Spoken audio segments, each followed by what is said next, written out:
A lot of people want to write off the Pittsburgh Panthers 2021 season as an anomaly. They had a high caliber quarterback.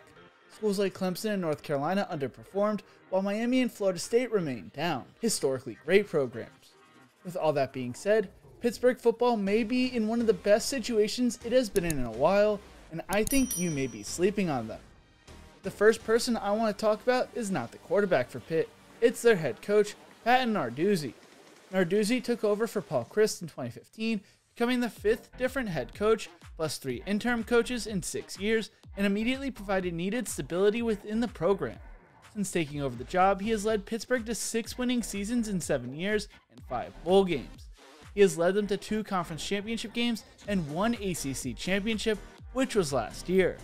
Last season, Pitt won 11 games last season for the first time since 1981, losing to Michigan State in the Peach Bowl, after starting quarterback and Heisman finalist Kenny Pickett opted out of the bowl game.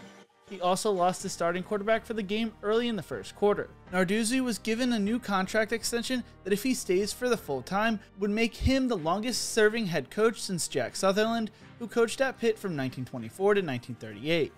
Frank Cignetti Jr. also returns for the 3rd time to call plays on offense.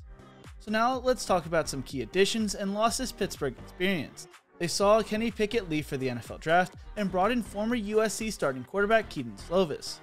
Kedon threw for 7,576 yards with 58 touchdowns in 27 games at USC and will compete with Nick Patty for the starting job. The Panthers also added Kanata Mumfield, who had 751 receiving yards and 8 scores as a freshman at Akron in 2021. They also should have a good stable of running backs returning. Pittsburgh returns a pretty good defense, but needed to replace Phil Campbell and Cam Bright, which they did, adding Shane Simon.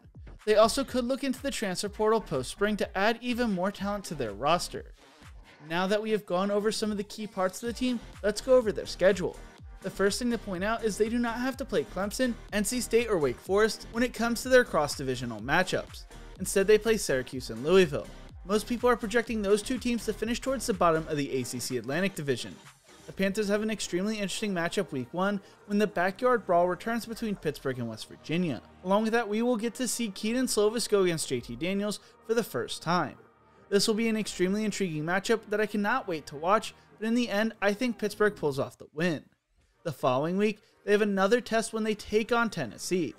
Pitt will be hosting this year's matchup, so I will give them the edge for this game. I think we will know a lot about the Panthers' playoff odds after those 2 games. They lose both matchups, they are all but eliminated, but if they win or even possibly split, they could be a dark horse playoff team. Going into the ACC opener, they should be 4-0 after beating Rhode Island and Western Michigan. They should pick up their first ACC win of the season against Georgia Tech, followed by a win probably against Virginia Tech. 5 of Pittsburgh's first 6 games of the season will be home games. They then go on the road to face Louisville, which is a sneaky game.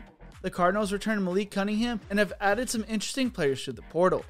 After that game, they continue their road trip down to Chapel Hill to face North Carolina. If I had to guess, Pittsburgh may lose one of these games, I just can't decide which one. I see them beating Syracuse, Virginia, and Duke, but will have a crucial matchup against Miami to finish the season.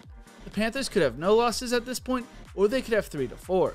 If they are undefeated or even have 1 loss, they will be serious playoff contenders, and the pressure will be riding high going up against the Hurricanes, who saw upgrades to their coaching staff. This is another toss-up game, but for this scenario, Pittsburgh wins and probably takes on Clemson or NC State in the ACC championship game. The winner of that game could be going to the college football playoffs. What do you think? Is Pittsburgh a legit college football playoff contender? Let me know in the comment section below. If you enjoyed this video, make sure to leave a like, subscribe for more college football content, and check out one of my other videos right here. Thank you so much for watching, and as always, remember to embrace the grind.